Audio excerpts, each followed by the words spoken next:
former DHS Secretary, now Executive Director at AFPI. Chad, thank you for doing this very much. First of all, this parole in place for alien spouses, I mean, this is fraudulent. They already have stuff in the books if this was anything legitimate. It's going to open the door to even more hundreds and hundreds of thousands of illegals, will it not? Well, I think you're right, Larry. Again, this is the unlawful use of parole that we've seen the Biden administration do over the last 3.5 years. They've paroled upwards to 1 million individuals into this country, and this will be the latest step in putting more and more individuals in a parole, this time a parole in place program that we've never seen before. And you're exactly right. You know, what we saw after DACA in 2012, which interestingly enough from President Obama was introduced in June of an election year. We now have President Biden doing the same thing in June of an election year regarding amnesty. And what we saw after DACA is that the number of unaccompanied children spiked afterwards.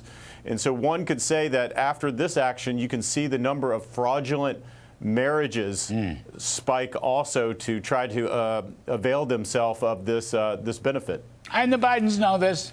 Chad Wolf, they know this. This is election year stuff. They know exactly what this is. I mean, fraudulent marriages, that's the best way. It provides an incentive for phony marriages. This has nothing to do with family values or anything remotely like that. This is just a bunch of fraud to let more people in, isn't it not? This is election year, Democratic electioneering. Well, it also feels like the Biden administration is in search of a problem, right? Because they talk about two things with this executive order. One is they want to shield individuals that they say by their own data have been here for 23 years on average, that they want to shield them from deportation. The reality is the Biden administration is removing hardly anyone from the country. And so these individuals are not a enforcement priority for the Biden administration. And then the second piece is they say they want to keep families together. But again, these individuals are here illegally, have been here for 23 years on average, and have had the ability to cure their unlawful status here in the United States as that alien spouse, and have failed to do so for, on average, 23 years. So clearly, they have not determined that this is a priority for them to do either. So it feels like, again, the Biden administration is in search of a problem in order to have a press conference a couple of months out from an election. You know, Chad Wolf, just thinking about this, I mean, the politics here.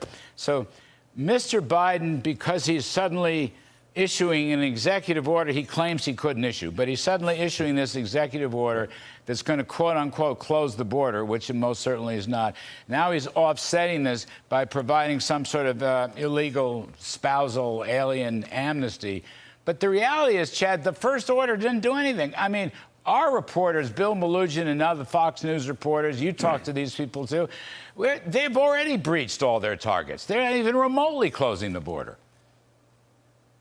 Yeah, and what we've seen is when the Biden administration issues enforcement direction or executive orders that we saw last week, is it comes with a whole slew of exemptions and loopholes.